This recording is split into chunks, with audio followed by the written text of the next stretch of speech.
It's official. Perkz is moving to C9. This is a player so popular that when he moved from G2's mid lane to their AD carry position, it was one of the biggest pieces of news in LEC history, and this blows that out of the water. Seriously, unless Faker moves to NA next week, this is definitely going to be the biggest move of the offseason.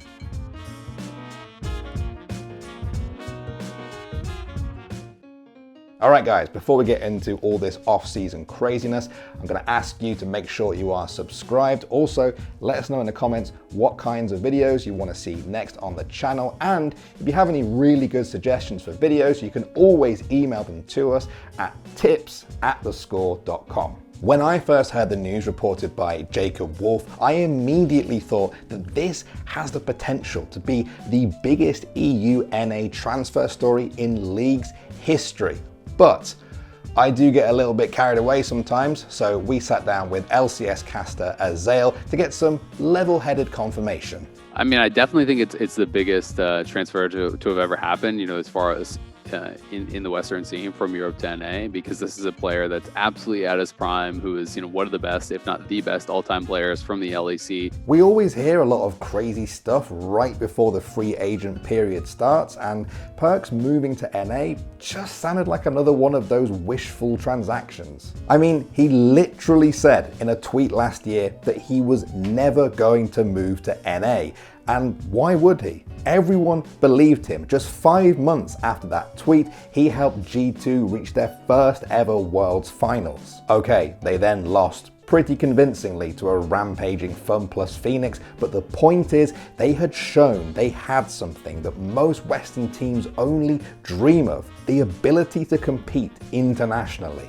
That is why it was so shocking when Wolf dropped the news on Twitter last Thursday that Cloud9 had made a verbal agreement to take on Perkz as their new mid laner. The community was rocked by the news, and pretty soon we had a whole load of questions. How much was the deal worth? How long was it going to be for? Once again, Jacob Wolf had all the answers on the free agency talk show. I think the buyout is probably going to be somewhere in the $2 to $3 million range. I think that the salary is going to be somewhere in the $2 to $3 million range annually. So, and I think it will be a long-term deal, somewhere between 2 or 3 years. So we're probably looking at something that will be close to, if I had to guess, and total deal value, probably something just shy of $9 million over 3 years. Now, as a fan of any esport, you should always expect change. It happens, but that doesn't always mean it's pretty. After the news dropped, some people speculated that Perkz actually wanted to play for Fnatic, but G2's owner Carlos had blocked that move to stop his main competition from getting stronger. This is something that Carlos clapped back at on Twitter by saying that Perkz is one of his closest friends, that he would never f him over for a game, and that he's his son's favorite uncle. Very sweet. Perkz echoed that sentiment and asked everyone to stop the hate towards G2 and Carlos, and that he was grateful for everything they had given him. Now that the dust has begun to settle and the shock, anger, and elation on both sides of the Atlantic has begun to subside, what does Perkz signing for C9 actually mean for the future? Tim Sevenhuysen spoke on the free agency show about the huge expectations that now lie on C9 after this move.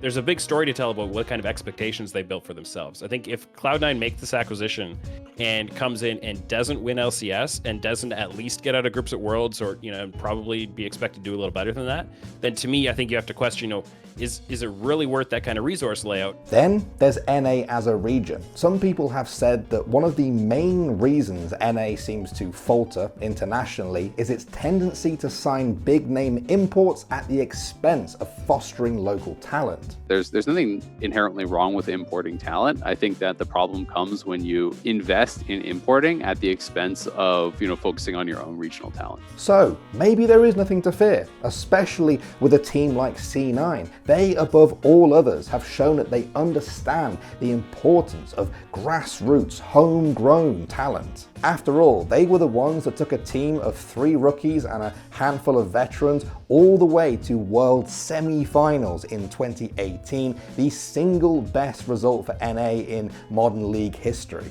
Perkz could be the veteran catalyst that C9 builds their team around. He'll be reuniting with former teammate Sven, he'll be joining forces with the likes of Blabber and Vulcan, and he'll be fighting alongside an LCS rookie in the form of Fudge. This mix of experience and new blood could be the key to unlocking C9 and NA's potential. And I do think that Perkz is one of the best Western players of all time. I mean, he has absolutely dominated Europe for so many years.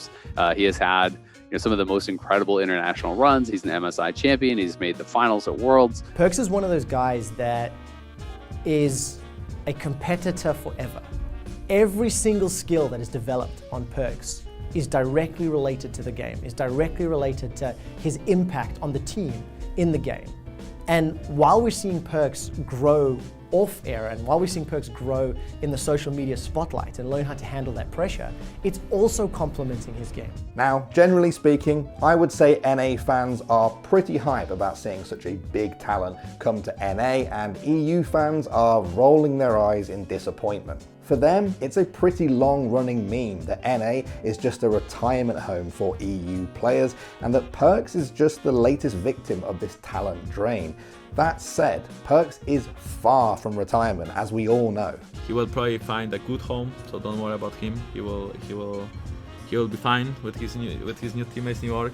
There's no sadness. I mean, of course, it would be fun to have the last dance along Perkz in 2021, as 5 or something, but yeah, nothing can last forever. For Azael, Perkz could turn NA into a dream or let it remain as an international meme.